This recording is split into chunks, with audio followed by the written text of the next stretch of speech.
तर कसं काय पब्लिक, नमस्कार. तर पब्लिक, आज आहे 13वाचा कार्यक्रम. मागल्या ब्लॉक मध्ये मी तुम्हाला सांगितलं भावड्याची चुलत आजी वारलेली. मग काय आज 13वाचा कार्यक्रम आहे. मग काय इथं जेवणाची तयारी चालू आहे बघा. आचार्य मामा पण आले ते लवकर. अक्षा द्या लागलाय हाताखाली.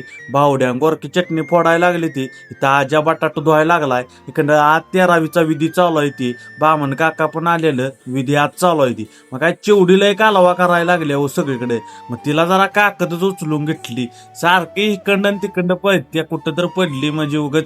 त्यामुळे जरा घेऊनच बसलो तिला. परत झालं प्रवचन चालू महाराजांचं. मग काय प्रवचन झाल्यावर मग काय इथं जेवायला सगळ्यांनी वाढायचं होतं. मग काय सगळ्यांनी बसवली, वाढायला लागलो सगळेजण. आजा लाडू घेऊन फिरायला लागलाय. आजाला म्हणलं वाढ की नुसतं फिरतोस कशाला. मग काय सगळ्यांनी वाढून झालं पब्लिक. परत आम्ही जेवायला बसलो 1 वाजता.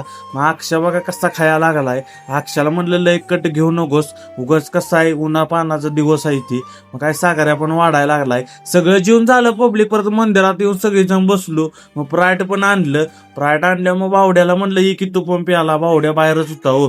मग काय आता बसलो सगळेजण असं गलासातनं म्हणलं द्या पोरांनो, मापात पाप न करता. माझ्या पण लागलाय मापात पाप न करता द्याला सगळ्यासनी. गोरक्याला म्हणलं हळू पे गोरक्या. गोरक्या म्हणला काय विषय नाही.